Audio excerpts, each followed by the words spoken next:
fresh off his second UFC win in as many fights and his first UFC finish. Pat Sabatini, how are things with you today? Things are awesome, man. Life is good right now.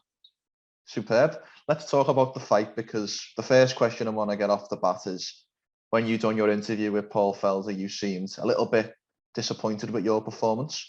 A week or so out from that, has your opinions changed, or are you still disappointed by your performance? Well, getting the win, I'm happy because that's ultimately the main goal. But yes, still a little bit disappointed in my performance. Unless I dominate every aspect of the fight, I'm not satisfied with my performance. I know my capabilities. I know I have more to show, more to offer. And, on a good note, it just gives you more motivation for the next fight.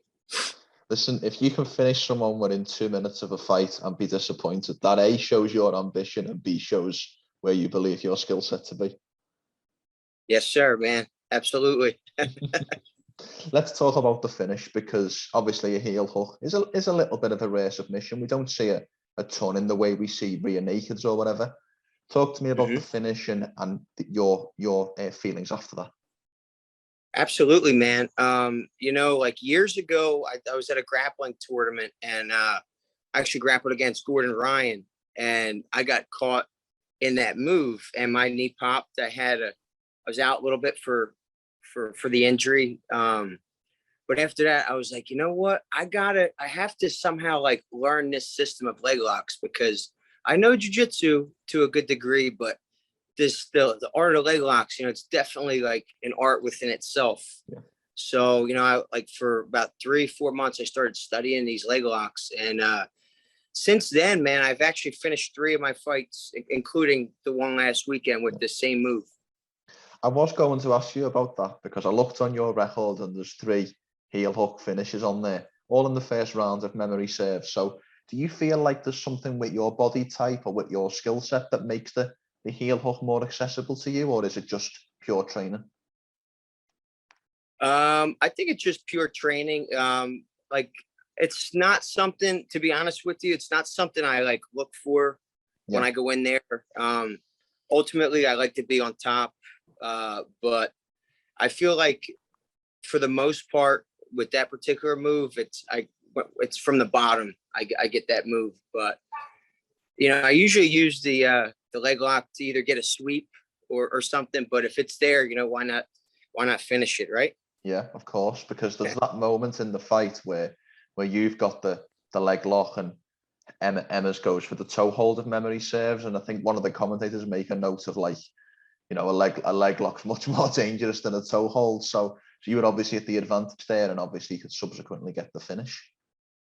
Absolutely, because the foot that he was attacking, the leg was free, like that leg was free, so I had like some wiggle room, and plus the toe hold kind of just goes after like the ankle, and the foot, but that heel hook is like a way more devastating move for sure. I wanted to ask you about this, and I want to be very careful and respectful with how I ask this question, but of course, what was your feeling like after the finish, and obviously seeing Emmers' injury? How did you feel about that? Well, listen, man, I've been on the receiving end of that, to where I had like a bad arm injury in my past in one of my fights. Had to go to the hospital right after. It's one of the worst feelings in the world, and we both go in there and we want to win at all costs. But at the end of the day, like, I'm fortunate to get the win, but my thoughts and prayers go out to him, and I hope he has a speedy recovery. I hope he's okay, because I don't want to see him hurt. You know what I mean? He has a lot more work to do in this sport. I have a lot more work to do in this sport, and I don't want anything to hold that back for either one of us. Yeah, brilliant words. And something I wanted to mention as well was the juxtaposition between your UFC debut at UFC 261 and your second fight without a crowd. What was the feeling like of A, making your debut in front of a returning crowd, and B, your second fight being again without an audience? Man, in Jacksonville, like when I was about to walk out and we like peeled the curtains and I seen that crowd, it felt like a shock wave, man. I couldn't believe I was fighting in front of that many people. And, I kind of like was whispering to myself, like, okay, stay calm, walk out, like kind of like walking myself, trying to stay real present, Yeah. But fighting with no crowd too, I feel like each one has like pros and cons, like I definitely prefer fighting in front of a crowd though. It's very exhilarating. What's the biggest pro in terms of fighting without a crowd for you? What would you say the biggest advantage is? Without a crowd? Without a crowd. Obviously, with a crowd, you've got the audience and all of that. So what would the biggest advantage be without a crowd? So I think the biggest advantage is I could hear my corner clearly. I could hear the opponent's corner clearly. And, it's definitely, you don't feel as much pressure is on you because, there's not as many people. Of course, because UFC 261 was the big return, wasn't it? It was the first UFC event with a full crowd. So you really went into the belly of the beast, if you like, in terms of not only a full crowd, but the first full crowd in a long while. Yeah, man, it was a real honor to be able to get onto that card, man. Absolute honor. And I've got to ask as well, because your original opponent, Tristan Connolly, he's a little bit of a fan favorite, obviously off the Michel Pereira win. Was that a difficult opponent for you to fight? Because he got quite a good reception from the crowd. Oh man, I tell you what, that's one of the toughest people. Like I know, I can honestly say, dude, after we fought, we met up afterwards. We were drinking at the bar afterwards. Like, let me tell you something. That guy has no quit in him. He will just keep coming at you, bro. He's a problem, man. He is a tough matchup for anybody. I have nothing but respect and good things to say about Tristan Connolly. Yeah, 100%. Now, obviously getting that win in the first round within 2 minutes, presumably you haven't taken too much damage. So when is the plan to get next back in the octagon for you in an ideal scenario? So I'm hoping to maybe get back in there by like the end of the year, maybe early next year. I'm just want to get back into training. By probably Monday I'll get back to training because suffered a little bit of a groin injury because I got kicked. But that's pretty much all healed up. But just want to get back to training. Really want to expand my skills and become just more dangerous for the next one. Well, I wanted to talk about training and specifically your gym. I know you train out of Renzo, Gracie, Philadelphia, and you guys don't really seem to get the respect you deserve. There seems to be that trio, yourself, Sean Brady, and Jeremiah Wells, and they seem to be flying under the radar. Do you have any reasoning behind that? I don't know, man. I tell you what, I've trained a lot of gyms in my lifetime, but that gym, so it's Renzo Gracie, Daniel Gracie, Philly, John Marquez, MMA, and NPR. They're my three gyms. And I never seen a harder working group in my life. And I tell you what, Sean Brady and Jeremiah, man, they're always ready to go. Always ready to go. And I seen Brady just got matched up with Michael Chiesa. It's gonna be a really good fight. Do you work? Obviously, you're in a featherweight, and them two guys are welterweights. Do you work a lot with them, or are they more other guys in the room? Yeah, they work with more like guys their size, But I'm like right alongside them. I see them all the time working. They're like never slacking, man. They've been in the game for a while, and nothing but good things coming to them. Yeah, well, obviously, Jeremiah got his big knockout over Wally Alves in June, and as you mentioned, Sean's got a massive fight coming up against Chiesa. How do you see that fight playing out? To be honest, man, I don't see anyone touching Sean. Honestly, I know it's obviously biased because he's, my teammate and my friend, but dude, I'm just speaking the truth. He's a different breed. He's on a different level, man, than anyone in the division. Well, obviously he's matched up against Chiesa, who to a certain extent have a similar style. I would argue they're reasonably similar fighters. So if Sean can get through that against such a similar style to himself, then that's going to put him in a fantastic position. It really is. Absolutely, man. I couldn't agree more, bro. Yeah, of course. Now, something I wanted to mention as well is we see, obviously, with the return of Dana White's Contender series, we see a lot of guys. That seems to be the main platform how people get into the UFC now. I think that's fair to say. But you're a little bit different because you had your run in Cage Fury, where you obviously became the champion. That's probably the more traditional route, isn't it, to come through the regional ranks and then get the UFC call up? Do you think that's an advantage for you in your career? I think the time that I spent in Cage Fury is definitely a huge advantage because, like, I've been matched up with a lot of different styles, a lot of different, type of opponents, and just racking up that experience and preparing for like the 5-round fights too. Like title fights is definitely, adds a different edge to it. But it was definitely a stressful week when I got that short notice call in February for the UFC. But I'm glad, glad we made weight, glad we got in there, even though we didn't get to fight. But ultimately, it opened up the door. What was that like? Where, as you mentioned, getting the call up, presumably so much excitement, so much anticipation, making weight, and then the fight falling out. What was that like for you? It was disappointing. It was definitely disappointing, especially, I cut 23 pounds in like 6 days on the 6-day notice. It was, if it wasn't for my coaches, I probably wouldn't have made the weight. My one coach, Daniel Gracie, man, I love him to death. But that week I hate because I'd be in that portable sauna, and I'd be like, Daniel, how much more time? How much more time? He'd be like, 5 minutes, brother, 5 minutes. I'm sitting there, 5 minutes definitely went by. And I'm like, Daniel, how much more time? He's like, 5 minutes. I'm like, 5 minutes? You said 5 minutes 10 minutes ago.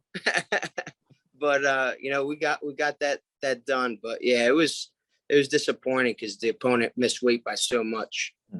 Yeah, because if memory serves, Alves is now Alves is going up, and he was originally matched up against a guy out of my gym, Marty Casey, at lightweight. So that would have been an interesting fight, but as you mentioned, to miss by such a large amount is you've got to move up at that point. Yeah, that's too much. Let's talk about the featherweight division. Obviously, you're out the top 15 and probably need a couple of fights to get there, but it's a buzzing division at the moment, and in a couple of weeks' time, we see the title up for grabs between Volkanovski and Ortega. When's the date of that? It's 2 weeks tomorrow. Sorry, 3 weeks tomorrow. So the 25th. Nice. I'll definitely be sure to tune in for that one. That's gonna be a good one. Who do you see winning that, coming out on top? I gotta go with Volkanovski, honestly. I've always been a fan. I like his style, his pressure. He's a tough dude, man. Yeah, he is the ultimate chess master. Yes. Yeah. Because I wanted to ask you about this as well, and you feel free to disagree with me, but I look at featherweight and it seems to be in some ways quite a striker heavy division. You look at that top 15, there's a lot of strikers. We saw 2 in action last week between Chikadze and Barboza, and we've got Max and Yair, and you're obviously consider yourself a ground specialist. So does that serve as an advantage to you with all these potential striking matchups in the future? Well, I think only time will tell. But I know that before I get to the point where I am able to contest with any of those names, I feel like there'll be a lot of growth in my game. Because one thing I noticed about all these guys, and I didn't notice this till recently, is like the fighters they were when they first got into the UFC compared to the fighters they are now. The evolution is absolutely crazy. And I think that's just goes to show, how good like the UFC is and how tough every fight is, that it's like you have to adapt, you have to evolve every time. If not, you'll ultimately, not move up. Yeah, it's the ultimate proven ground. Not only in you will probably train harder than you've ever trained before. Now you're in the UFC, but secondly, you will face adversity and you will have to push through that, and you will improve as a fighter in those 15 minutes or less.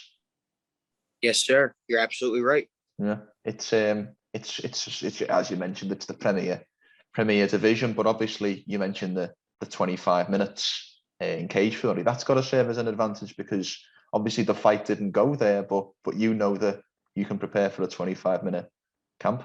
Yes, absolutely, man. It's always like with those fights in cage fury, I was always in the back of my head. I'm like, all right, this could go 25 minutes, take your time. It's definitely a different mindset going into those type of fights. Is there more anxiety, perhaps, because you hadn't prepared for a 5-round fight, thinking, although I've trained for so long and I've prepared for this, I don't actually know if I can do it? Yeah, the anxiety is definitely there. I think there's like a rule. It's like you go 4 rounds, and if it's tied on the scorecards, then you go to a 5th. But I have gone 4 rounds before. Felt like forever.